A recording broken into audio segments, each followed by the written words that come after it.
వి gold trusted gold buyers తాకట్టులో ఉన్న బంగారాన్ని విడిపించి ఈ రోజు ఉన్న మార్కెట్ ధరకే కొనబడును. మరిన్ని వివరాలకు సంప్రదించండి 77107720. జెడ్పీటీసీ ఉప ఎన్నికలు ప్రశాంతంగా వాతావరణంలో జరుగుతున్నాయి.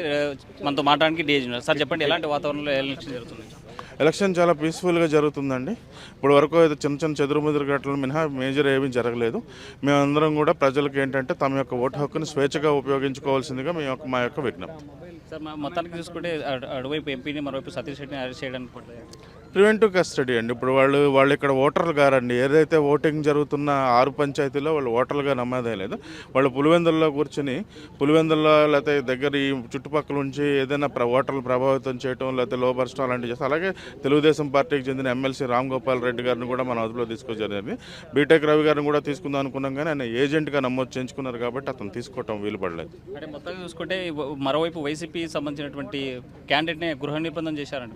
అది మాకు మార్నింగ్ అరౌండ్ 6:37కి మనకు సమాచారం వచ్చి మన ఒక సిఐ స్థాయి అధికారిని పంపించి ఆయనకు కావాల్సిన భద్రత అంతా కూడా మనం ఏర్పాటు చేసి ఆయన స్వేచ్ఛగా కూడా ఈ మొత్తం మండలంలో 6 పంచాయతీలు ఆయన తిరగటానికి వీలుగా మనం వెసులుబాటు కల్పించడం జరిగింది. కనపర్తిలో జరిగిన దాడిని ఎట్లా చూడాలి?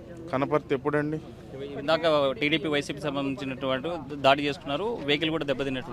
ఇంకా పూర్తి వివరాలు నా వద్ద లేవండి. చాలా మంది ఓటర్లను కూడా భయభ్రాంతులు గురి చేస్తున్నారు. బోత్ పార్టీకి సంబంధించినటువంటి ఒక వాదన వస్తుంది. అది ఒకసారి అది కూడా వెళ్ళి మేము పరిశీలిస్తామండి. పూర్తి ఇన్ఫర్మేషన్ నా దగ్గర లేదు. దాన్ని ఒకసారి పూర్తి వివరాలు తీసుకున్న తర్వాత దానిపై చేసుకోవాల్సిన చర్యలపై మేము పరిశీలిస్తాం. బయట ప్రాంతాల వాళ్ళు వచ్చి ఓట్లు వేస్తున్నారని ఇరు పార్టీలు ఆరోపిస్తున్న నేపథ్యంలో మీ నిఘా ఇప్పుడు అక్కడ ఎవరైతే ఓటింగ్ ఎవరేసేది అనేది పోలింగ్ సిబ్బంది ప్రిసైడింగ్ ఆఫీసర్ బాధ్యత అండి. మనకు సమాచారం ఉంటే తప్పితే మనం అవన్నీ చేయలేమండి. అంటే మనం బయట నుంచి ఎవరన్నా వస్తే కూడా ఈరోజు పులివెందుల్లోకి వస్తే కనుక చెక్ పోస్ట్లో వాళ్ళ యొక్క ఐడెంటిటీ అడ్రస్ ప్రూఫ్స్ అన్ని చూస్తాం తప్పితే పోలింగ్ ప్రక్రియలో పోలీస్ ప్రమేయం ఉండదండి. బయట వాళ్ళు అనేది ప్రిసైడింగ్ ఆఫీసరే చూసుకోవాల్సి ఉంది. పోలీస్ కాల్ మొక్కుతున్నా కూడా ఓటింగ్కి పంపించే పరిస్థితి లేదని సోషల్ మీడియా కొంత వీడియోలు వైరల్ చేస్తుంటారండి. ఇప్పుడు ఎవరికైతే ఓటింగ్ హక్కు అయితే ఏదైతే ఉందో క్లియర్ కట్ ఆధారం ఉంటే మేము ఖచ్చితంగా పంపిస్తాం. మొత్తంగా చూసుకుంటే ప్రశాంతమైనటువంటి వాతావరణంలో ఎన్నికలు జరుగుతాయి. అన్ని చోట్ల కూడా భారీ బందోబస్తు పెట్టాం. బయట వారు ఎవరు కూడా రాకుండా అడ్డుకునేటువంటి పరిస్థితి ఇస్తున్నాం. ఐడెంటిటీ ఉన్నటువంటి వాళ్ళు మాత్రమే ఓటు వేసేందుకు పంపిస్తున్నామని చెప్పేటువంటి పరిస్థితి. తెలుగులో న్యూస్ కి ఫాస్టెస్ట్ యాప్ ఇప్పుడు టోటల్లీ న్యూ అవతార్లో జస్ట్ 5 seconds లో కంప్లీట్ న్యూస్. సోషల్ మీడియాలో ట్రెండ్స్ కి వన్ స్టాప్ సొల్యూషన్.